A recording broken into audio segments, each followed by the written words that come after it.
ప్రకాశం barrage వద్ద బోట్ల తొలగింపు ప్రక్రియ ఆలస్యమవుతోంది. బోట్లు దృఢంగా ఉండడంతో తొలగింపు ప్రక్రియ కష్టతరంగా మారింది.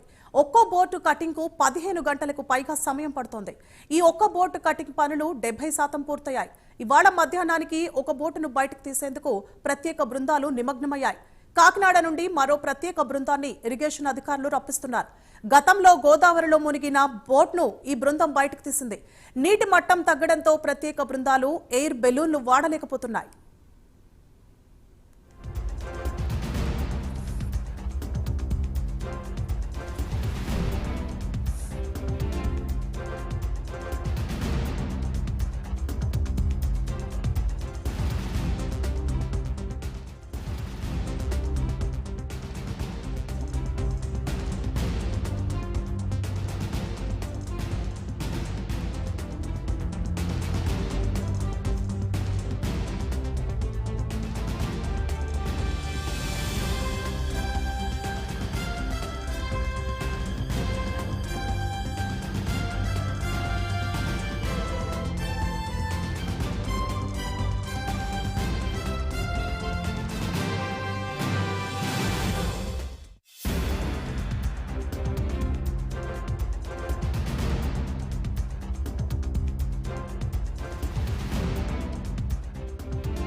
రైట్, ఇక ప్రకాశం బ్యారేజ్ వద్ద ఇరుక్కుపోయిన బోట్లను తీసే ప్రక్రియ కొనసాగుతోంది. దాదాపు ఒక్కొక్క బోటుకు 15 గంటల సమయం పడుతున్నట్లు తెలుస్తోంది. ఇదే అంశానికి సంబంధించి మరింత సమాచారాన్ని మా ప్రతినిధి శ్రీనివాస్ అందిస్తారు. శ్రీనివాస్, గుడ్ మార్నింగ్ సువర్ణ.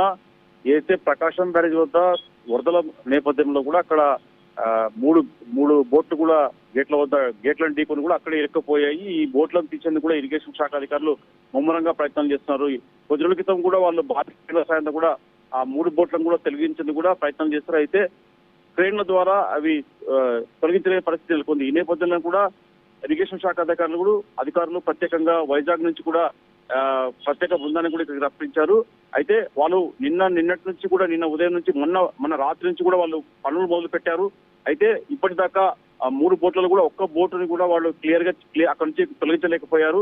ఈ ప్రత్యేక బృందాలు కూడా ఎయిర్ బెలూన్ ద్వారా నీటిలో లోపల నుంచి కూడా వాళ్ళు ఆ బోట్లు ఏదైతే ఉన్నాయో వెల్డింగ్ మిషన్ ద్వారా కట్ చేసుకుంటూ కూడా పనులు చేస్తున్నారు. ఇప్పటికి దాకా నిన్నటి నుంచి ఉదయం నుంచి చూసుకుంటే ఇప్పటిదాకా మటుకు ఒక బోటు మటుకు దాదాపు 50 నుంచి 70% మేరకు మాత్రమే వెల్డింగ్ ద్వారా కటింగ్ చేసి ఆ విడి భాగాలను కూడా పక్కకు తొలగిస్తున్నారు.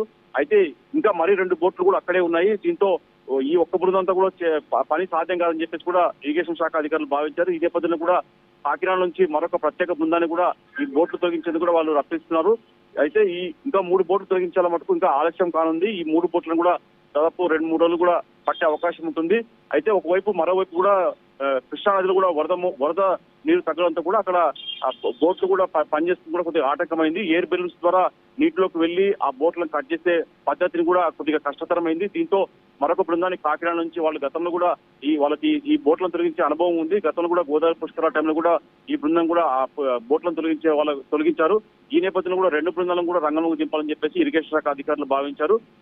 మరి కొద్దిసేపట్లో ఈ రోజు కూడా ఆ కాకినాడ బృందం కూడా ఇక్కడికి రాబోతుంది. అయితే ఇప్పటికే ఒక బోటు మటుకు దాదాపు 70% మేరకు తొలగించిన ఆ బోటు మటుకు ఈ రోజు సాయంత్రంలోగా మొత్తం కూడా వెల్డింగ్ ద్వారా ముక్కలు చేసి దాన్ని పూర్తి స్థాయిలో తొలగించే అవకాశం ఉంటుంది. అయితే మిగిలిన 2 బోట్లను కూడా ఇదే విధంగా తొలగించారట మటుకు ఇంకా ఒక 4-5 రోజులు పడుతుందని చెప్పేసి కూడా ఇరిగేషన్ శాఖ అధికారులు చెప్తున్నారు. సువర్ణ, శ్రీనివాస్, అయితే కొత్త బృందం ఏదైతే వస్తుందో దాని నుంచి అంటే ఇప్పుడు ఎంత ఆలస్యం అవుతుందో కొత్త బృందం వచ్చినాక ఆ ప్రక్రియ మళ్ళీ వేగవంతం అయ్యే అవకాశాలు ఉంటాయా? అసలు మొత్తం బోట్లని తీయడానికి ఎన్ని రోజులు సమయం పట్టే అవకాశం ఉంది? అంటే అదే ఒక 3 బోట్లు ఉన్నాయి అక్కడ గేట్ల ఇరుక్కొని. అయితే ఆ 3 బోట్లు కూడా ఒక్కొక్కటి భారీ బోట్లు ఉన్నాయి. ఒక్కొక్క బోట్లు కూడా దాదాపు 40 టన్నుల ఇనుముతో చేయబడిన బోట్లు అవి.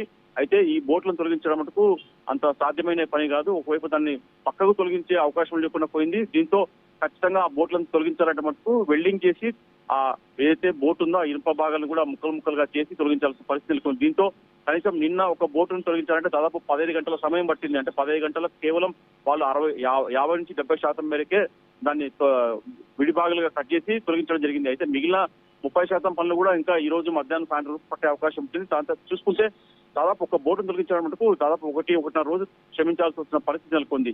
ఈ నేపథ్యంలోనే ఈ రోజు సాయంత్రంలోగా ఒక బోటు క్లియర్ చేస్తారు. మిగిలిన 2 బోట్లను కూడా కాకినాడ నుంచి బృందం వచ్చాక ఆ 2 బోట్లను కూడా తొలగించే అవకాశం ఉంటుంది. దాదాపు 3 నుంచి 4 రోజులు పట్టే అవకాశం ఉంటుంది ఈ 2 బోట్లను కూడా తొలగించడానికి. అయితే ఇరిగేషన్ శాఖ అధికారులు మటుకు ఎట్టి పరిస్థితుల మటుకు వీటిని తొలగించి అక్కడ గేట్లకు ఇంకా మళ్ళీ దెబ్బతలకుండా కూడా చర్యలు తీసుకోవాలని చెప్పేసి ఇరిగేషన్ శాఖ అధికారులు ముమ్మరంగా ప్రయత్నాలు చేస్తున్నారు. అక్కడ రాత్రిపూట కూడా పనులు కొనసాగిస్తున్నారు. రాత్రిపూట కూడా ప్రత్యేకంగా లైట్లు వేసి ఏదైతే ఆ బోట్లను తొలగించే ప్రక్రియ కొనసాగుతుంది Suvarna. Right, thank you Srinivas.